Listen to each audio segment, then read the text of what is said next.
I'm Saber Ashraf. I'm one of the legal officers within the organisation. I'm joined by Carlos Gayo, who's also a legal officer at Media Defence. We're a NGO, we're based in London, and our sole mandate is to protect freedom of expression and press freedom. So we get involved in legal cases, either by providing financial support or providing legal assistance where we can, and we work globally. So we're not restricted to a particular region. Hopefully today's session can just kind of provide a general approach. It's likely that specific cases will require a kind of a jurisdiction specific analysis, and we're not hoping to do that today, but just some common approaches that we are seeing time again in the work that we're doing and the cases that we're supporting. Hopefully we can just like run through some of the issues in the context of freedom of expression that are coming about. And what we've done here, we've listed specifically some of the general issues which we think might relate to cartoonists. So we've got satire, which I'll go into in a bit more detail, but some of the common legal challenges that we think would be relevant to the work that you guys are doing is defamation, data protection, sedition, hate speech, fake news or misinformation, copyright, and then cybercrime. It's quite a list. I'm not sure if I'll be able to get to all of them in today's session, but hopefully we can just kind of lightly discuss some of the issues and some of the stuff that's coming around each of these. So I think one of the first things to kind of know about freedom of expression is that it's underpinned by principles that are listed within various international treaties. I guess one of the first things to say is freedom of expression is not an absolute right. Any restriction that's imposed on freedom of expression is required to fulfill kind of three requirements, which has been listed at the bottom of that slide. And it's adopted as this three-part test that various, different courts will look at to analyze whether or not the restriction of freedom of expression is justified. So what it's saying is that restriction must be provided for in law. So there must be a legislative provision that outlines the restriction. The other thing is it's designed to achieve a legitimate aim. So it needs to be, and what we'll see is this is consistent across the various regional instruments that allow for freedom of expression. But, it's normally to do with public health, national order, reputations, and often what we find in our work is that these restrictions or these legitimate aims are often abused by governments to try and clamp down on criticism. And I'm sure this is true of like journalists and cartoonists in the work that they're doing. And then the last kind of limb of that test is that it must be necessary for a legitimate purpose. So often what you'll see is it's a cumulative test. So if it fails on any of those limbs, it won't be justified. But the work that we're seeing is that normally limbs 1 and 2 might be satisfied, but it's this third limb of proportionality and being necessary for a legitimate purpose that often courts will find that the measures that have been taken by the state aren't something that falls within that limb, and it will contravene it. One of the other standards that's worth noting at the moment is that cases that are coming out of international courts are noting when you're applying these standards that the role of a journalist attracts a higher standard of protection often. So those that are working in the public interest or disseminating information, given their role as a public watchdog, they normally, the courts afford them a higher level of protection when they deal with freedom of expression when they're assessing these types of cases. So I mentioned, the various treaties, and, you have the International Covenant on Civil and Political Rights, which is, the overreaching international treaty in Article 19, which kind of sets out the freedom of expression standard. Each region will have, a provision. So in Europe, you have under the European Convention of Human Rights, you have Article 10, you have the Article 13 in the American Convention, and then within the African context, it's, Article 9 of the African Charter. There's similarities in the wordings of all of these kind of these provisions. And we see that when these principles are being looked at by the courts, they are being subject to interpretation, and hopefully we'll be able to get into a little bit more about that. with the various cases that we're going to hopefully look at. Courts are identifying certain principles that are being established in the context of satire or political commentary. The role of a cartoonist is often to produce satire. The job is to kind of have this production of a visual imagery, which normally will be addressing an issue, and it's critical and it's a way of producing satire. And one of the things that we're looking at from the European Court is that the definition of satire that the European Court has kind of mentioned, this idea of exaggeration and distortion of reality. So you'll see this case in Austria that's kind of been cited on this PowerPoint presentation, which says that satire is a form of artistic expression and commentary, and by its inherent features of its notion of exaggeration and distortion of reality is able to kind of agitate. That's super interesting when we're kind of talking about this, because the concept of satire, the concept of like cartoonists and the work that they're doing is going to distort, you know, the reality, and it's going to be such more so, I would say, with cartoonists than maybe just a political journalist that's simply writing about the facts of an event or a case or a particular situation. So I think this distortion of reality and exaggeration, of course, this is something that cartoonists in their daily work are going to be subject to. They're going to be doing. One of the kind of important things that have come out of the case, the European Court, is this kind of principle of the fact that you're allowed to shock, you're allowed to offend, you're allowed to disturb. That's something that's allowed within freedom of expression. So what's happening is the disputes are arising as to what is the idea of shocking, what is the idea of being offensive. And obviously the restriction here is that you can't engage in hate speech or incitement to violence, but what it does do, it brings you to a point in terms of what you're allowed to say or draw or kind of visualize. And cartoonists, where they're acting in a way that's shocking, disturbing, or, you know, offensive, you know, in the nature of their work, should be something that's okay. Some of the interesting cases that are coming out of the US, I want to kind of highlight this case that's come out of the Supreme Court in the US of Hustler magazine and Larry Flynt versus Jerry Falwell. The case itself kind of identifies or is able to establish the court's thinking about cartoonists and the work that they're doing, and affording them this margin of appreciation in the context of political cartoons, given the nature of their work. So in terms of this case itself, it's in relation to the case, very briefly, is a case that deals with Larry Flynt and Hustler magazine. Hustler is an adult magazine. Jerry Falwell was a minister or a preacher. There was a satirical kind of advertisement that was put into this magazine, which kind of talked about the minister's kind of first time, which was a play on a liquor company's kind of headline. But obviously the innuendo was in terms of his first sexual experience. And then it kind of went into this parody about him engaging in kind of like this incestuous relationship with his mother. The ad itself kind of had it in small kind of note at the bottom, almost like a disclaimer, which basically said that this was a parody, and it kind of featured elsewhere in the magazine as well. There was legal action that was taken by Jerry Falwell, and it went through the various courts, and it ended up in the Supreme Court. And what was interesting about the Supreme Court was kind of their commentary and the fact that they were able to say that unless, you know, there's a higher level of culpability that's applied when expression involves public figures, political commentators and cartoonists will be subject to damages award without evidence that their work falsely defamed public figures. The court referred to this long history of political satire about leaders and statesmen in the US to illustrate how kind of graphic depictions and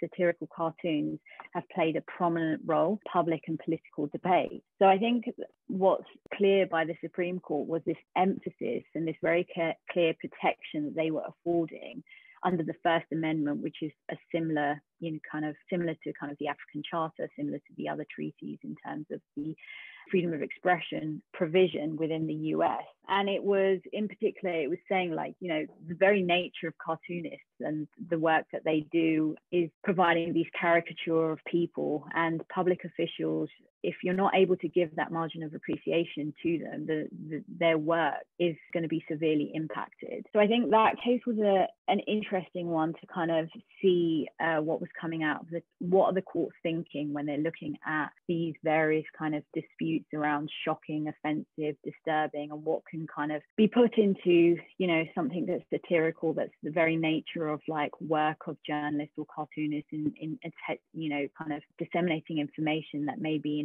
in a form that's slightly, it is satirical. The kind of defamation is pretty much a statement that's going to injure a third party.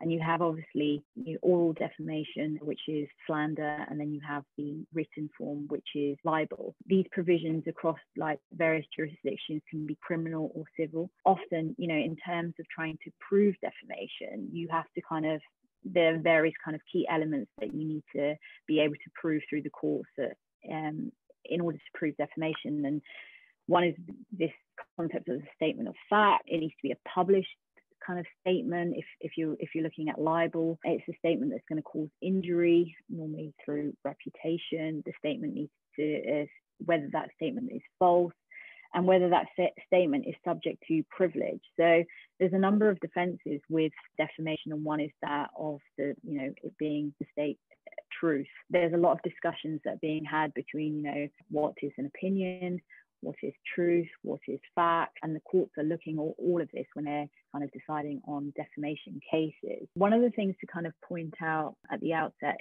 obviously, is criminal liability in relation to defamation, especially in cases, obviously, this is not taking into account, obviously, hate speech or incitement to violence, because they're, but in terms of just, defamation, other than those, the court has stressed that the mere fact that there's going to be a sanction, this is coming out of the European context, the fact that you're going to have a criminal sanction for spoken or written words that isn't, obviously violent or hate speech, is in of itself going to have a disproportionate chilling effect on kind of like ideas and public discussions, especially around concepts of public interest, so whether that be in, politics, etc. So that's something to kind of like mention, where President Zuma sued the cartoonist Jonathan Shapiro, also the Sunday Times publisher outlet. So I'm not going to actually talk about either of the two cases that are listed on the PowerPoint, only because things coming out of the context, we're trying to, out of the African context, trying to get some ideas of how courts and regional bodies are kind of looking at these issues in a way to try and understand what the landscape is around, freedom of expression, defamation, and the work of cartoonists within that region. I mean, for those that don't know, obviously the cartoon was intended to kind of represent Zuma's abuse of the justice system, and it also kind of recalled the numerous kind of sex scandals the president was involved in, including a 2006 trial for rape, for which he was acquitted. The case was lodged by him, and he was claiming quite, extortionate damages for humiliation and damages to his reputation. The case kind of went through, and after about 4 years, as I understand it, it was dropped. The charges were dropped by the president. And one of the things that was kind of noted when that was done, a statement, was the fact that didn't want to have a legal precedent that would have a chilling effect on free speech in South Africa. So that news, as I understand it, came days before the trial was scheduled to start. It was revealed that because of the chilling effect, or because this could be set as a potential precedent, whether or not the suit would have been successful at trial or not, it may be that, it was something that wasn't going to succeed, but the reason why the suit was dropped by him, and the reasons given, was the fact of this chilling effect that it's going to obviously have on press freedom, freedom of expression within the kind of context of South Africa. And we see with cases that we work on, and when we work in various different regional contexts, that sometimes you're able to provide international comparative standards. So you're able to take cases that may be prominent within a region and provide it as precedent to other court systems, other jurisdictions, to show that, you know, these are the thought processes of the judges, these are the thought processes of the court. To have that kind of example was something that, you know, wasn't wanted, and as a result, according to him, that was the reason why those charges were dropped. It's important to note that I guess that in the work that we're doing, that there's an uptick of cases relating to privacy and data protection claims. And we're seeing this conflict between, you know, data protection and freedom of expression. And this is mainly from our work in a European context. It's in circumstances where the European legislators already provided kind of legislative act relating to data protection. So defenses, you know, you have the GDPR, you have directives, you have regulations. That kind of framework in the European context is now being used more so potentially than the kind of traditional defamation suits that were being applied to journalists or potentially cartoonists. They're going to come down the tracks. And I guess one of the reasons why is that defenses that are available to individuals in defamation are much wider than those in data protection. So whereas the damages, as I understand, that you can seek are not as high in terms of proving these kind of cases with defamation, it might be easier for a defendant or those that have been lodged with this suit to kind of provide a defense. Whereas these data protection cases, because of and they're quite, I mean, within the European context, they're quite new provisions. The GDPR kind of been revised, it's come into play and inserted a lot of new kind of provisions. So it's new and evolving, and the stuff that we're seeing in terms of cases, legal challenges that are coming to journalists seem to be, you know, out of the data protection kind of legislation. And I'd be curious to kind of hear from those across the various different jurisdictions, whether that's something that you folks are experiencing or you're aware of, because it's a trend. It's a kind of a trend that we're seeing that's kind of evolving from the European context. It obviously is a form of incitement against the established order or against the government authority. Where it's being criminalized, it's regularly used to stifle dissent. I guess cartoonists are obviously going to be vulnerable to sedition charges, particularly when they're kind of using it to denounce corruption or express their opposition to the government. And the example below, which is of the Indian cartoonist, Elle, entre, kind of highlights these kind of sedition charges and what's happened in India as a result of him being charged and the evolution of sedition within that particular country. So he, again, for those that don't know, Elle is an Indian political cartoonist. He's well known for his anti-corruption campaign, and he's received like awards for his work. As part of like his cartoons, he kind of showed various kind of images, and one was like this concept of 4 lions, which is India's national symbol, and it was replaced, instead of the national kind of slogan "Truth shall prevail," it was replaced with "Corruption shall prevail." He did another cartoon which showed Parliament as a national toilet, and he sketched a woman as Mother India being assaulted by a politician and a bureaucrat. So kind of like highlights the type of work and the type of cartoons that he was engaged in kind of putting out in India. And he was actually charged with sedition under India's penal code, as well as another charge, which was violating prevention of insult to national honor under another act. And also he was charged under the Information Act within India. So he was charged in 2012, I think, for displaying a number of cartoons at a public meeting. Following kind of a complaint that was lodged at the police station, he was arrested and produced before the magistrates' court.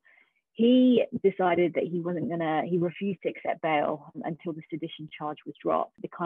The case kind of moved through the court system, and it also kind of sparked a lot of protests and discussion within India about the Sedition Act and the fact that it's being used. I think at the time that he was arrested, the Indian kind of information and broadcasting minister told reporters that cartoonists should stay within their parameters, their constitutional parameters, and that they cannot make national symbols the object of their cartoon. So it's kind of goes back to the thinking of officials or those that are holding kind of public office as their thought processes when these charges are being laid out. And often the real motivation may be to kind of suppress any critical reporting that might be opposing the government or particular decisions that are being taken within Parliament. Cartoons, perhaps more so than longer kind of journalistic pieces, is something that can be seen and may grab attention of a wider audience of readers or viewers that are able to kind of see what's being the kind of the point that comes across within a cartoon might be a lot quicker, a lot easier to translate than that of the traditional longer pieces, journalistic pieces. So what was interesting about that case was when it went through the court system and went through the High Court, the judgment kind of accepted these set of guidelines in relation to sedition cases, kind of mentioned these preconditions for police invoking sedition charges. And, the slide kind of provides that overview. So if in view of the fact that it felt that certain guidance need to be provided to the police as to when to invoke these kind of provisions, it set these conditions.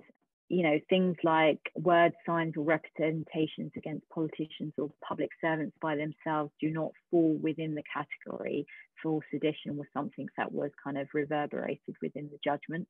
Comments that express disapproval or criticism of the government, these are kind of things that need to be taken into account when police authorities are looking at sedition charges within India.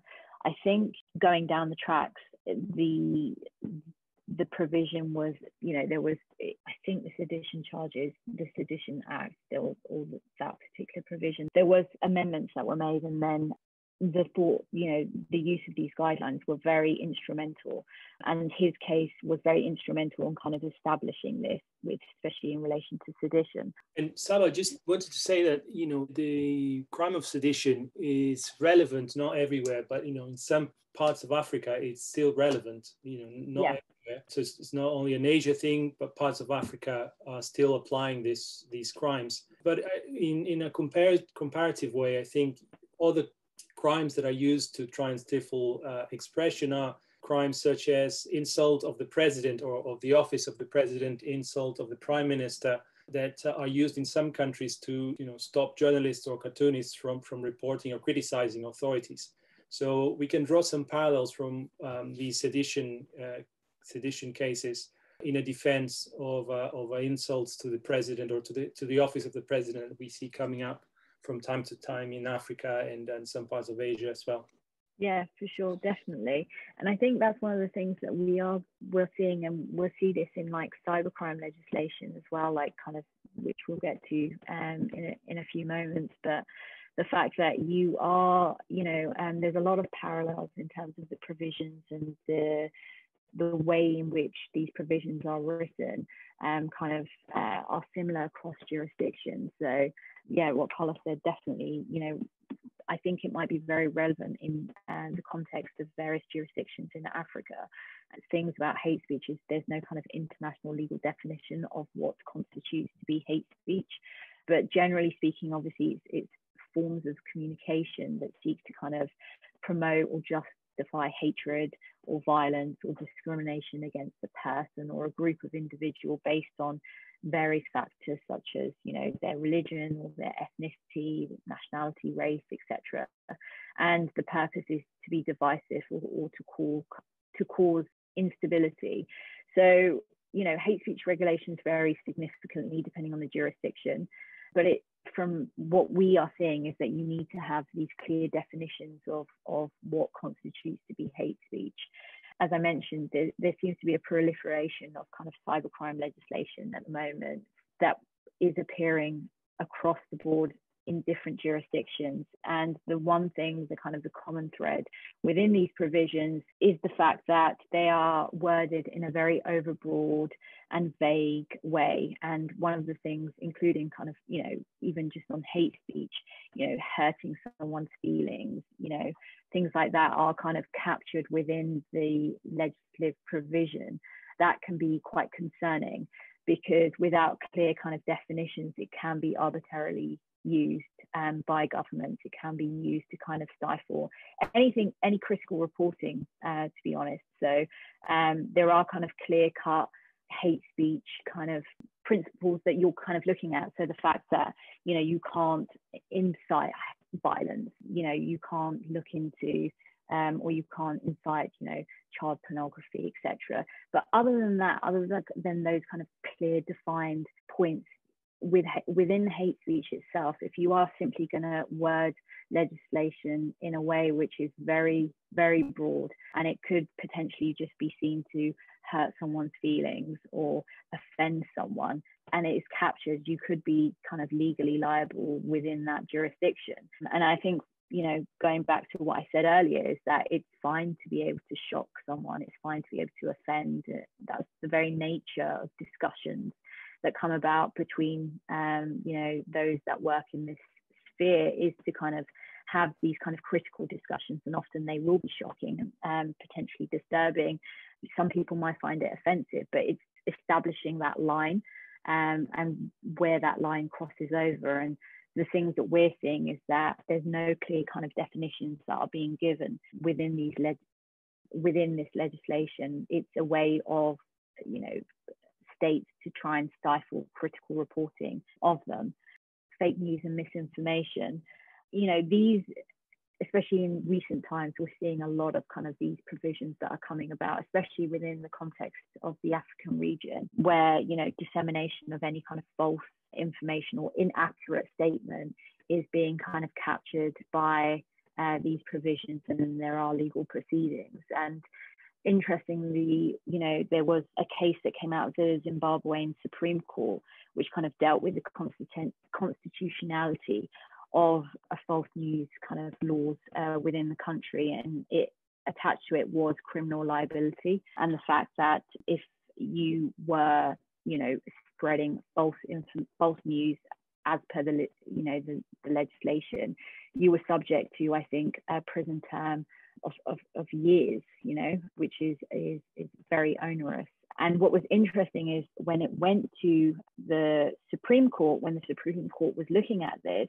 they kind of mentioned that the very nature of information, the very nature of like reporting and journalistic work is that it is susceptible to it at the time of writing. It could potentially be something that they're not going to have all of the information, but if it's done in good faith, and that was something that was taken into consideration by the Supreme Court.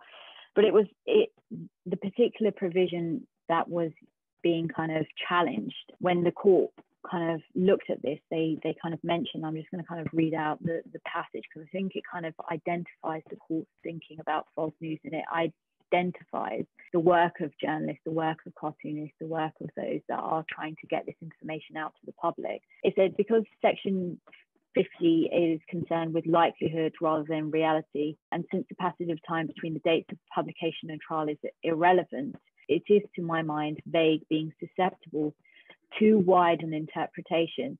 It places persons in doubt as to what can lawfully be done and what can't. As a result, it exerts an unacceptable chilling effect on freedom of expression, since people will tend to steer clear of the potential zone of application to avoid censure and liability, to kind of not serve a maximum of 7 years imprisonment.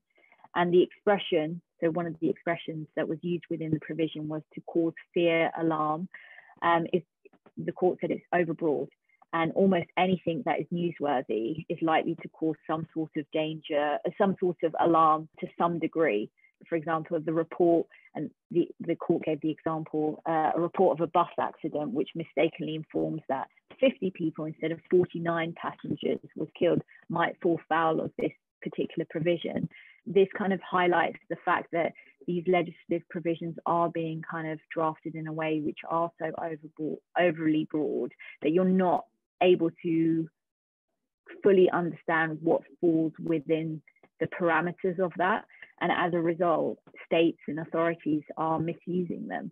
So in this particular case in Zimbabwe, the Supreme Court actually said that that false news provision that was contained in Section 50 was unconstitutional and a violation of freedom of expression. We've also seen cases that have come out of the ECOWAS court in Africa that dealt with the case of the Federation of African Journalists and others against Gambia, where the court basically said that Gambia was ordered to immediately kind of repeal or amend its laws, including those of false news, in line with its obligations under international law. But I know one of the things that is very relevant to the work of journalists and very relevant to potentially cartoonists is that of copyright and intellectual property. You know, we're not copyright lawyers, so I should premise kind of anything that I say on that, but it's a very complex kind of area of law, and it's a big issue, and there's a lot of commercial viability for the work that's being done. And often, you know, copyright comes about as how, you know, cartoonists, journalists, people that are working will have two kind of, you know, prongs to copyright. Is one is, how do I protect my own creative work? And secondly, you know, when am I able to kind of use somebody else's work, or when do I need to, what do I need to do to protect myself if I'm using other people's work from any potential copyright suits that are coming about? And I think copyright varies from country to country, and there may be, you know, legislation that kind of deals with this. One of the kind of overbroad thing to say about copyright is that, you know, for a work to be copyrightable, it must be original and fixed.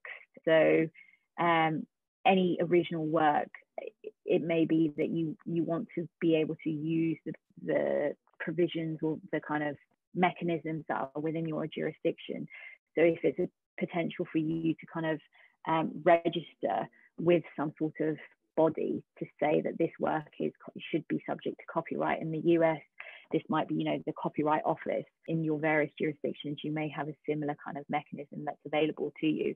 It's not always the case that that's required, but if the case does go to a legal challenge and it is within court, one of the key things as lawyers that you have to demonstrate is that of evidence, and providing it just makes, you know, it easier to prove that, look, this was my original work. It was lodged within the office, and as a result, I've been subject to have my work taken and not being accredited, or whatever the issue is. The other thing, kind of just saying, is that you have the Berne Convention, which, although it allows nations to make their own copyright rules, it does give this guidance to what should be kind of within these copyright provisions themselves. I'm not going to kind of go into anything else about copyright, and I'm kind of going to stop here and skip over the kind of the cyber crimes, because I kind of touched upon it just generally through the session. Perhaps I can stop here and just ask either, you know, whether Carlos wants to chime anything before we open it up to everyone else for either questions or comments, because it'd be really interesting to hear from your point of view and some of the stuff that you're experiencing. Thanks, Saba. I think, I don't think I have much to add to what you already said. Given that we have 15 minutes, perhaps we could have some comments from the participants. Sylvain mentioned not wanting to put you on the spot, but Jonathan Sapiro is in the call, and maybe he would like to talk about his case and or cases, and it would be good to hear from you, so we can have maybe a conversation, some Q&A time now. I'd love to respond to a couple of things. I haven't prepared anything to say, but just in terms of, there's a couple of things that come to mind in terms of the Zuma, the two lawsuits. There were two major lawsuits. Then a recent case that I've just been dealing with now, which I don't think, Sylvain, I don't think you would have known about it. It's kind of fairly in-house. And then the other thing that not really covered here, somebody like Daryl will certainly know that I'm one, and Sylvain will know that I'm one of the people around the world who've done Prophet Muhammad cartoons and who are still dealing with the consequences right now. And that, of course, is not always exactly a legal issue. It's about kind of protection and what happens. It's not as if these things are breaking a law. It's about what the consequences are and how you deal with them. So in terms of the Zuma cartoons, the Zuma case, the first case was 2006, which you didn't mention that. That was after he was acquitted of rape. And he sued me for 3 different cartoons. One before the trial, one during the trial, and one that I did about his acquittal and his claiming that his credibility was intact.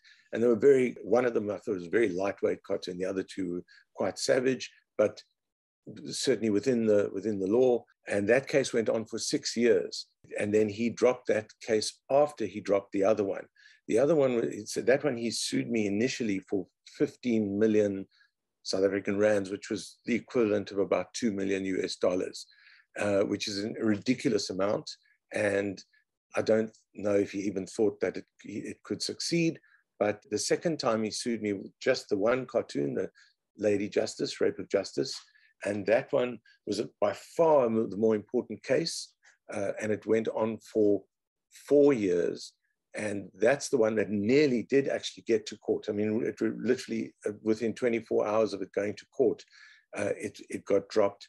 And that one could have been a really fantastic one to run in the courts. We were utterly convinced we would wipe the floor with him, because it dealt with quite explicitly whether he and his allies had bullied and threatened the judiciary in order to get the corruption charges dropped. The corruption charges, which, by the way, he still faces now, they started from things that he did in 1999, and they first came into public domain in 2002. And I did that cartoon in 2008, before he became president, because he was trying to get the charges dropped so that he could become president. And the courts, there were lots of back and forths with the courts, and he did manage to bully and threaten until a political solution was arrived at, which really was not a good legal solution. He did actually manage to bypass the courts, become president, screw up the country, had 9 years of utter corruption.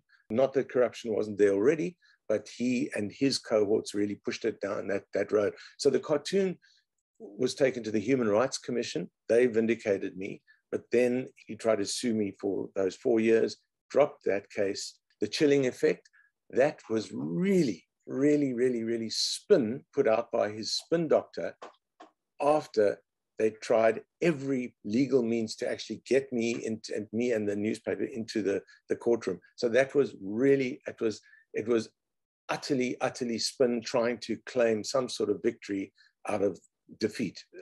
So really the idea, I mean, it almost caught me by surprise that was, I understand that was out there in the public domain, so that's what you saw.